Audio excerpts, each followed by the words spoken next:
You are listening to Stories from the Heart, inspiring tales of life, love, and learning, presented by the Camarillo Healthcare District. In this episode, Ruby Simpkins of Camarillo shares a story about her great-aunt's stroke and how the events that unfolded propelled her to become a doctor to ensure equal care for all. I would like to take you back over half a century. Take you to a small town in Louisiana located about 20 miles west of Baton Rouge. We'll cross the Mississippi River and go through the woods. We'll pass miles and miles of sugarcane fields. You'll see bayous and swamps, some with alligators. You'll pass majestic moss-covered oak trees and, of course, lots of cotton fields. Now, my hometown, Maringouin, which is Creole or Cajun French for mosquito, sits nestled between two bayous. Population at the time, 850 or so. Not only were there lots of mosquitoes, but lots of flying roaches. Now, when I was growing up, it was customary for a great aunt, usually widowed, to help the expectant mother throughout her pregnancy and to help the midwife at the delivery. The great aunt would help raise the child, and when the child was old enough to fetch, around 6 or 7 years, the child would stay nights with the great aunt. In case of emergency, the child could fetch help. Now, I was paired with my great aunt Nain. Nain was a sugarcane cutter. And Nain was a sugarcane cutter because that was the only work she could get. I remember she used to say, "'Tweren't no schools for us colored children when I was growing up. You study hard, child, and you can be anything you want to be. My wings was clipped, but you will be able to fly. You'll fly, child, you'll fly." And Nain lived in a shotgun house. Now, a shotgun house has a front porch, a front room, which is the bedroom, a back room, which is the kitchen, and a back porch. It's called a shotgun house because if you shoot a gun through the front door, the bullet goes out the back door without hitting anything. And when the Klan rode by, Nain would whisper, "Get down, child!" She'd grab that trusty cane knife. "Stay down! Don't get up till I tell you it's safe." And at Nain's house, my job was to chop wood and put it in the kitchen stove and in the pot-bellied stove in the front room. I cleaned the house and ran errands. And I was happy living with Nain, because at my house we slept 3 to a bed, little rollaway bed, hideaway bed. If you didn't put the bed away, there was no room to walk around and no room to put the tub that we bathed in. We had no bathroom at the time. And since I was the youngest, I slept between 2 older sisters. "Move over! You're touching me!" "Well, now you're touching me!" And "Don't wet the bed." But at Nain's house, it was just the 2 of us. Heaven! And I never wet the bed at Nain's house.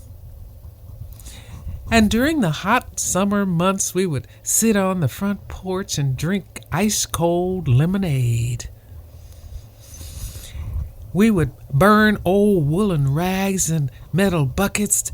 The smoke would keep the mosquitoes away.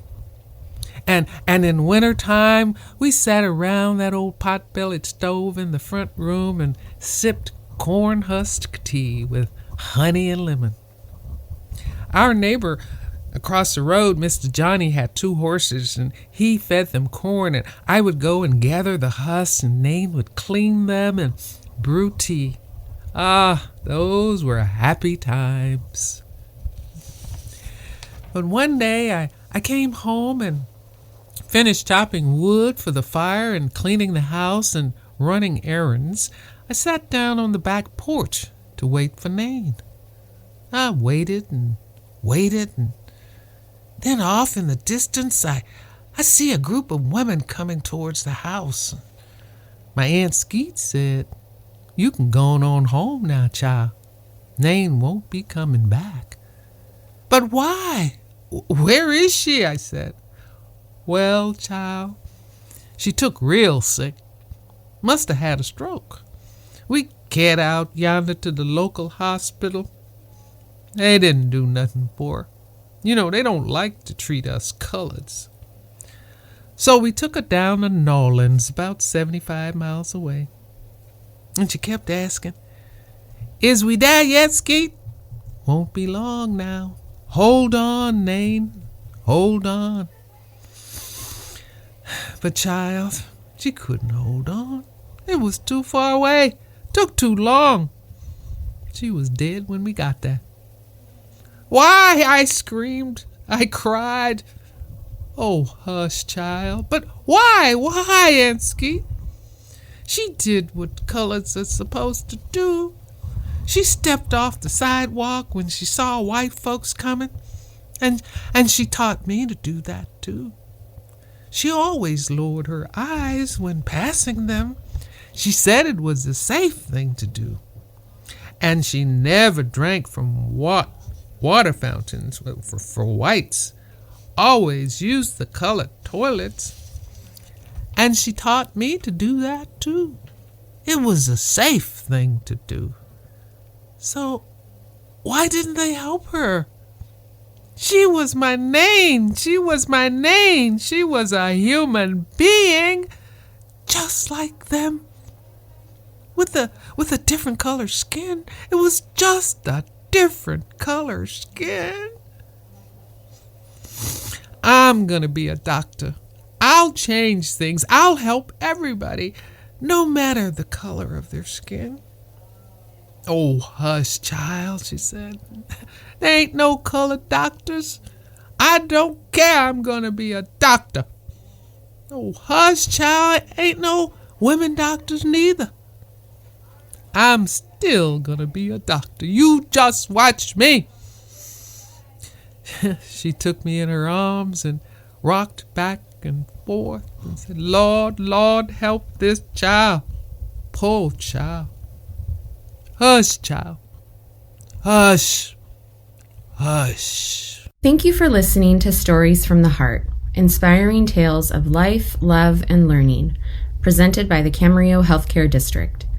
If you would like to share your story, please visit camhealth.com and fill out our form under Share Your Story.